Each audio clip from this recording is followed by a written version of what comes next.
Corona virus की वजह से इस समय पूरी दुनिया में लॉकडाउन की स्थिति बनी हुई है और ऐसे में ज़्यादातर कंपनियां अपने एम्प्लॉयज़ को ऑप्शन दे रही हैं कि वो वर्क फ्रॉम होम यानी कि अपने घर से ही काम कर लें।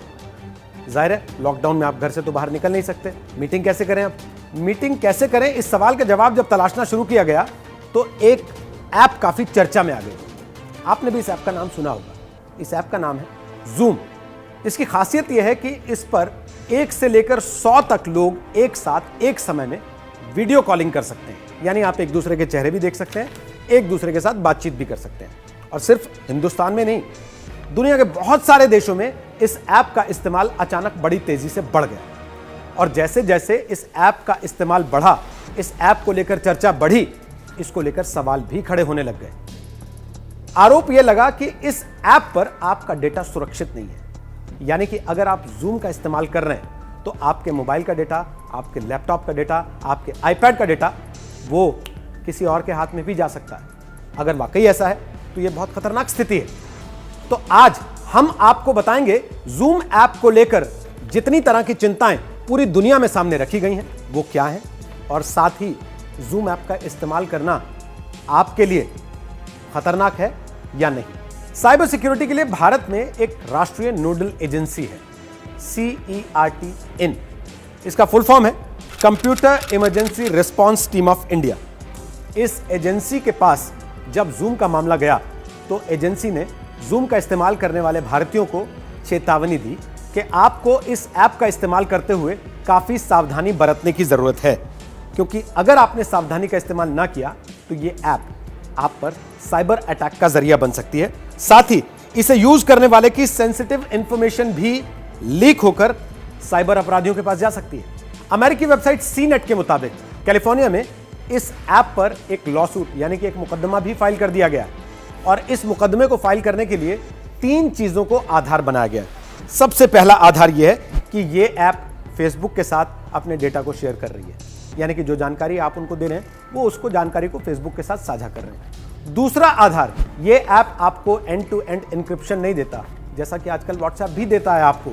आप जब किसी को मैसेज करते होंगे तो ऊपर लिखा रहता है कि एंड टू एंड इंक्रिप्शन है इसमें। और तीसरा आधार ये कि इस ऐप के जरिए आसानी से यूजर के वेबकैम को भी एक्सेस किया जा सकता है। और सिर्फ CNET ही नहीं, वॉशिंगटन पोस्ट ने भी जूम के ऐप को लेकर थोड़ा सा अध्ययन किया। उन्होंने इन्वेस्टिगेशन किया तो उन्होंने पाया कि हजारों लोगों के पर्सनल जूम वीडियोस इंटरनेट पर फ्री स्पेस में उपलब्ध हैं, यानी कि आपने जूम के जरिए जो बातचीत की, जो वीडियोस इधर से उधर हुए, वो सारे इंटरनेट पर किसी तीसरे, किसी अनजान आदमी के देखने के लिए भी उपलब्ध हैं। इन वीडियोस में से वॉशिंगटन पोस्ट ने 5 लोगों का पता लगाया, उन तक पहुंचे, उनसे बात की और उनसे पूछा तो उनमें से किसी को यह मालूम नहीं था कि उनके वीडियोस लीक होकर आखिर इंटरनेट पर कैसे आ गए। सिक्योरिटी एक्सपर्ट ब्रायन क्रब की माने तो ऐसे बहुत सारे टूल्स हैं जो आपको इंटरनेट पर 1 घंटे में ही 100 जूम मीटिंग आईडीज ढूंढकर सामने रख देंगे, यानी कि 100 ऐसे लोग जिन्होंने मीटिंग्स की होंगी।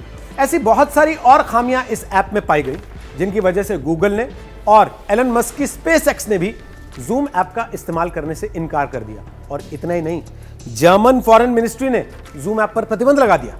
इन सारी रिपोर्ट्स के बाद जूम ऐप बनाने वाली कंपनी के CEO एरिक युआन ने वॉल स्ट्रीट जर्नल को एक इंटरव्यू दिया, और उस इंटरव्यू में उन्होंने माफी मांगी और साथ ही यह भी कहा कि कंपनी लोगों के विश्वास को बनाए रखने के लिए हर संभव काम करेगी। और उन्होंने यह वादा भी किया कि अगले 90 दिन में, यानी कि 3 महीने में, वो इससे जुड़े सारे सिक्योरिटी इश्यूज को सॉल्व कर लेंगे। अब आपको यह भी जान लेना चाहिए कि आखिर एरिक युआन हैं कौन।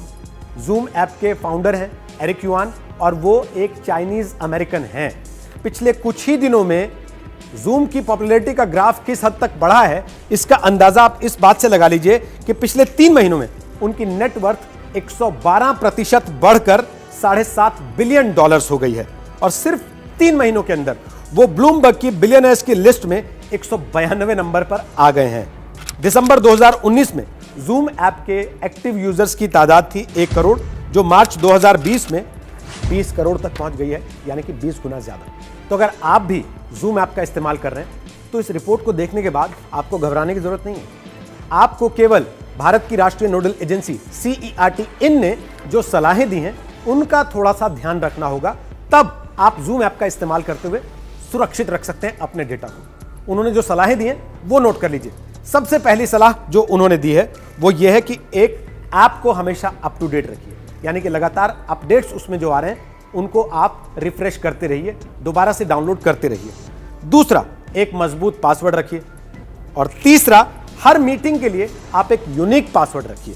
साथ ही साथ मीटिंग के लिए आप वेटिंग रूम फीचर को एनेबल रखिए, ताकि कोई भी व्यक्ति जो उस मीटिंग का हिस्सा बनना चाहता है वो मैनेजर की अनुमति के बगैर उस मीटिंग में शामिल ना हो पाए। तो बस इतना ही करना होगा, तो आप सुरक्षित रहेंगे। सावधान रहिए, सतर्क रहिए, सुरक्षित रहिए।